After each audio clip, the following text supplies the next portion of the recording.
নমস্কার বন্ধুরা, ঐশীস কিচেনে সবাইকে জানাই স্বাগত। প্রতিদিনের মতো আজ আমি একটা নতুন রেসিপি নিয়ে চলে এসেছি। আজ আমি দেখাবো কুমড়ো, আলু, পুঁইশাক, মাছের মাথা দিয়ে ঘন্ট। আপনারা বাড়িতে মাছের মাথা থাকলে এইভাবে একবার বানিয়ে খেয়ে দেখবেন, এটা খুব সুন্দর হয় খেতে। প্রথমেই দেখুন গ্যাসে কড়া বসিয়ে দিয়েছি, দিয়ে এর মধ্যে সর্ষের তেল দিলাম। এই তেলটাকে আমি ভালো করে গরম করে নেব।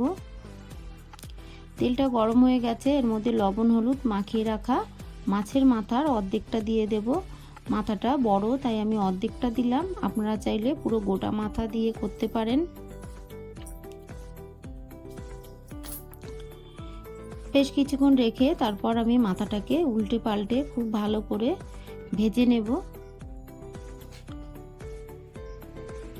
কিছুটা ভাজা হয়ে গেছে, এই সময় দেখুন আমি খুন্তি দিয়ে চেপে চেপে মাছের মাথাটাকে ভেঙে নেব।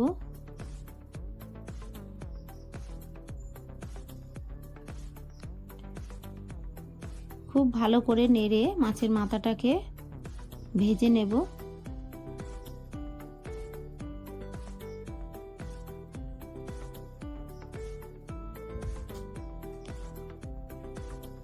দেখুন মাছের মাথা ভাজা হয়ে গেছে। এরকম সুন্দর করে মাছের মাথাটাকে ভেজে নিতে হবে। মাছের মাথাটাকে তুলে নেব। এই তেলের মধ্যে দিয়ে দিলাম হাফ টিস্পুন গোটা জিরে, দিয়ে দেব তেজপাতা। তেল কম হয়ে গেছে তাই আমি আরও একটু সর্ষের তেল এর মধ্যে দিলাম। ফোড়নটাকে ভেজে নেব আর তেলটাকে ভালো করে গরম করে নেব। তারপর একটা ছোট সাইজের কুচানো পেঁয়াজ দিলাম, দিয়ে বেশ কিছুক্ষণ নেড়ে পেঁয়াজটাকে ভেজে নেব।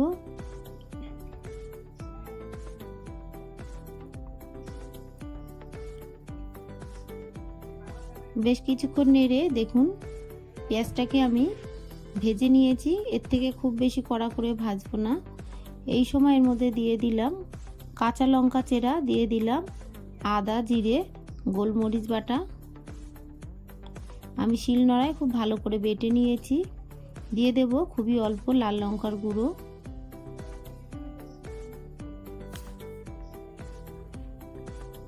দিয়ে দেব হলুদ গুঁড়ো। আমি আরও একটু লাল লঙ্কার গুঁড়ো দিলাম, লাল লঙ্কার গুঁড়োটা খুবই কম হয়ে গেছে, আপনারা যেমন ঝাল খান সেই মতোই দেবেন। খুব ভালো করে এবার আমি নেড়ে নেব। বেশ কিছুক্ষণ এইভাবে নেড়ে মশলাটাকে কষিয়ে নিতে হবে।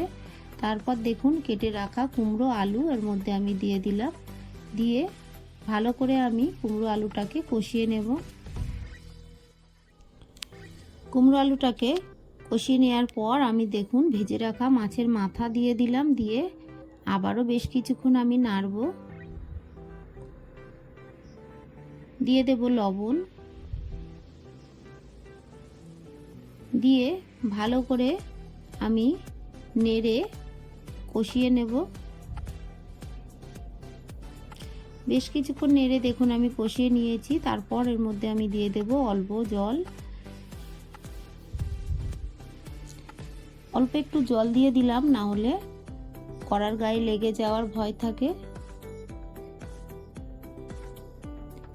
এই সময় আমি অল্প একটু ভাজা মশলা দিলাম, এখানে গোটা জিরে, গোটা শুকনো লঙ্কা, গোটা ধনে শুকনো খোলায় নেড়ে গুঁড়ো করে সেটা আমি অল্প একটু দিলাম। সব শেষে দিয়ে দেবো আগে থেকে সেদ্ধ করে রাখা পুঁইশাক। পুঁইশাকটাকে অল্প একটু লবণ দিয়ে আমি সেদ্ধ করে নিয়েছি। পুঁইশাকটা যখন 60% সেদ্ধ হবে সেই সময় জল ঝরিয়ে নেবেন, খুব বেশি সেদ্ধ করবেন না। বেশ কিছুক্ষণ দেখুন আমি এইভাবে নেড়ে কষিয়ে নিলাম।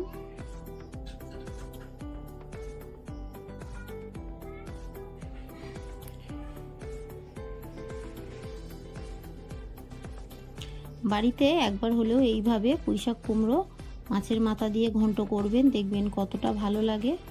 খুবই অল্প জল আমি দিলাম, দিয়ে ঢাকা চাপা দিয়ে বেশ কিছুক্ষণ রাখার পরে ঢাকাটা তুলে দেখুন এই রান্নায় খুব বেশি জল দেব না, যেহেতু পুঁইশাকটা আগে থেকেই কিছুটা সেদ্ধ করা আছে। স্বাদ অনুযায়ী আমি একটু মিষ্টি দিলাম, আপনারা যেমন মিষ্টি খান সেই মতোই দেবেন। ঢাকা চাপা দিয়ে আমি আরও একটু রেখে দিলাম। দেখুন কতটা জল বেরিয়েছে। আপনারা যদি শুকনো শুকনো করতে চান তাহলে আরও একটু রান্নাটা করে নেবেন। আমি একটু গ্রেভি রাখবো, ভাতের সঙ্গে খেলে একটু গ্রেভি থাকলে ভালো লাগে। সবশেষে আমি একটু সানরাইজের শাহি গরম মশলা খুবই অল্প দিয়ে দিলাম। ভালো করে মিশিয়ে নিয়ে আমি গ্যাসের ফ্লেমটাকে অফ করে দেব। এটা গরম ভাতে একবার খেয়ে দেখবেন, এটা খেতে কতটা ভালো লাগে। আমার এই সহজ রেসিপিটি আপনাদের ভালো লাগলে প্লিজ আমার চ্যানেলটিকে সাবস্ক্রাইব করে পাশে থাকা বেল আইকনটি ক্লিক করে দেবেন, তাহলে আমি যখন কোনো নতুন ভিডিও ছাড়বো সঙ্গে সঙ্গে আপনাদের কাছে পৌঁছে যাবে। রেসিপিটি ভালো লাগলে একটা লাইক করতে ভুলবেন না। রেসিপিটি কেমন লাগলো আমাকে কমেন্ট করে জানাবেন। ভালো থাকবেন, সুস্থ থাকবেন। আবার দেখা হবে পরের ভিডিওয়। পুরো ভিডিওটা দেখার জন্য সবাইকে জানাই অসংখ্য অসংখ্য ধন্যবাদ। সাবস্ক্রাইব করে আমার পাশে থাকার অনুরোধ জানাই সবাইকে।